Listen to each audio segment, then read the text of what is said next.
Lyca production Subaskaran மற்றும் red Jain movies தயாரிப்பில் உலகநாயகன் கமல்ஹாசன் நடிப்பில் பிரம்மாண்டமான இயக்குனர் சங்கர் இயக்கத்தில் இந்தியன் 2 வெற்றி நடை போடுகிறது.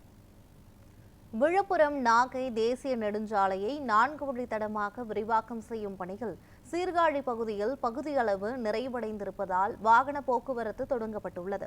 எனினும் சர்வீஸ் சாலைகள், உயர்மட்ட பாலங்கள் அமைந்துள்ள பகுதியில் முறையான அறிவிப்பு பலகைகள் வைக்கப்படாததால் வாகன ஓட்டிகள் திணறி வருகின்றனர்.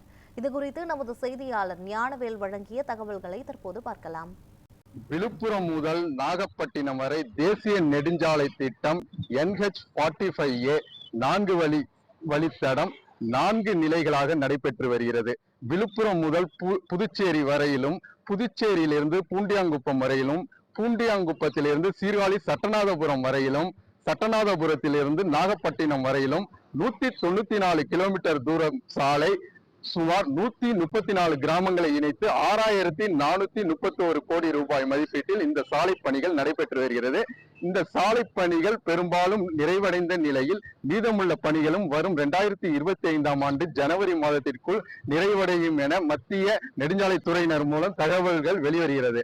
இந்நிலையில் மயிலாடுதுறை மாவட்டம் சீர்காழி கொள்ளிடம் பகுதியில் இருந்து சட்டநாதபுரம் காத்திருப்பு வரையிலான இந்த 4 வழித்தடம் சாலை பெரும் அளவு நிறைவடைந்துள்ளது.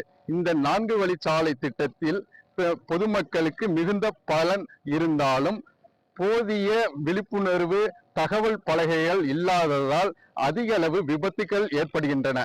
அதாவது சென்னை, புதுச்சேரி, கடலூர், சிதம்பரம் பகுதிகளிலிருந்து சீர்காழி வழியாக நவக்கிரக கோயில்களான வைத்தீஸ்வரன் கோயில் செவ்வாய் ஸ்தலம், திருவன்காடு புதன் ஸ்தலம் மற்றும் மயிலாடுதுறை உள்ளிட்ட பகுதிகளுக்கு வரும் 4 வழிச்சாலையில் வரும் வாகனங்கள் சீர்காழியில் உள்ள பனமங்கலம் பகுதியில் வரும்போது திக்கு திசை தெரியாமல் தடுமாறும் நிலை உள்ளது.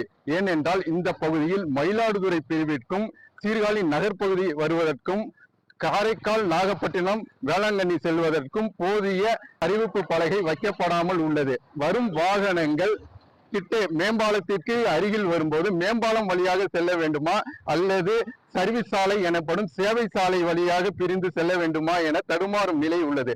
இதே போல் வேளாங்கண்ணி, நாகப்பட்டினம், காரைக்கால் பகுதியிலிருந்து மயிலாடுதுறை வரும் வாகனங்களும், சீர்காழி வழியாக மயிலாடுதுறை செல்லும் வாகனங்களும், வைத்தீஸ்வரம் கோயில் செல்லும் வாகனங்களும், சிதம்பரம், கடலூர் செல்லும் வாகனங்களும் இதே போன்று தடுமாறும் நிலை உள்ளது. இவ்வாறு மயிலாடுதுறை மற்றும் சென்னை, கடலூர் உள்ளிட்ட பகுதியிலிருந்து வரும் வாகனங்கள் இந்த உயர்மட்ட பாலத்தின் வழியாக செல்வதா, சேவை சாலை வழியாக செல்வதா என்பது தெரியாமல் உயர்மட்ட பாலத்தில் பாதி தூரம் சென்று தாங்கள் செல்ல வேண்டிய இடத்திற்கு செல்ல வழி தெரியாமல் மீண்டும் திருப்பி அவசர நிலையில் திருப்பும் போது விபத்துகள் ஏற்படுகிறது. இவ்வாறு சீர்காழி பகுதியில் நத்தம், இந்த உயர்மட்ட பாலத்தில் நத்தம் என்ற கிராமத்தில் கடந்த 2 மாதங்களில் 4 விபத்துகள் ஏற்பட்டு இதுவரை 4க்கு மேற்பட்ட உயிரிழப்பும் ஏற்பட்டுள்ளது. 4 வழிச்சாலை திட்டத்தால் பயணம் நேரம் மக்களுக்கும் வாகன ஓட்டிகளுக்கும் குறைந்து உள்ளது வரவேற்கக்கூடிய விஷயமாக இருந்தாலும் இது போன்று சிறிய குறைபாடுகள் உள்ளது. அதனை தேசிய நெடுஞ்சாலைத்துறை சரி செய்து 4 வழிச்சாலை திட்டத்தில் பொதுமக்களுக்கு பாதுகாப்பான, ஆபத்தில்லாத பயணத்தை மேற்கொள்ள நடவடிக்கை எடுக்க வேண்டும் என்பதே சீர்காழி பகுதி பொதுமக்களின் கோரிக்கையாக உள்ளது. நியூஸ் 7 தமிழ் செய்திகளுக்காக சீர்காழியிலிருந்து ஞானவேல்.